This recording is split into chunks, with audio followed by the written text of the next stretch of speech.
Okay, so I'm go over how to check a valve seal on a cylinder. This is a CRF230 cylinder. Got it all cleaned up. This was all like black as the valve probably. It got it all cleaned up nice. So the valves are bent because it skipped timing. Stretched chain, I think, maybe, I don't know.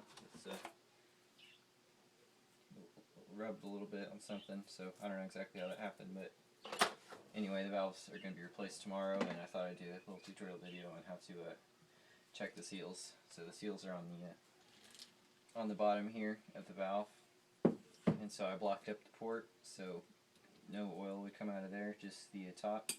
I put some oil in it, and so the oil has been able, if it was a bad seal, the oil would leak down through the seal in the bottom because I filled up with oil. So I'm going to dump the rest of it out and see what it looks like.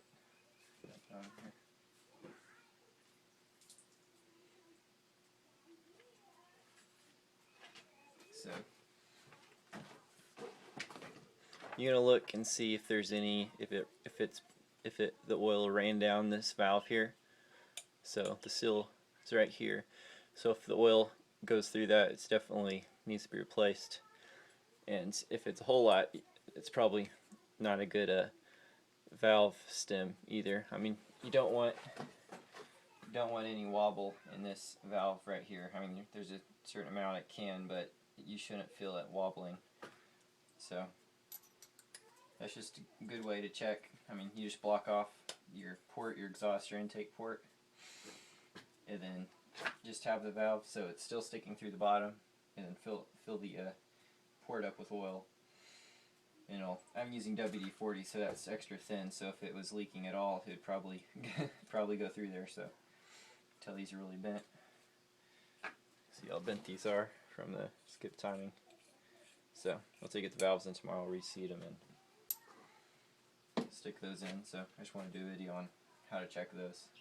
So you can do pretty much, I just put an O-ring under this metal plate and just use 2 metric nuts to stick it on while I was testing it. So it's one way to test it if you're trying to just see if it's a top end leak or a cylinder leak that you have scarred if you're smoking. So that's it.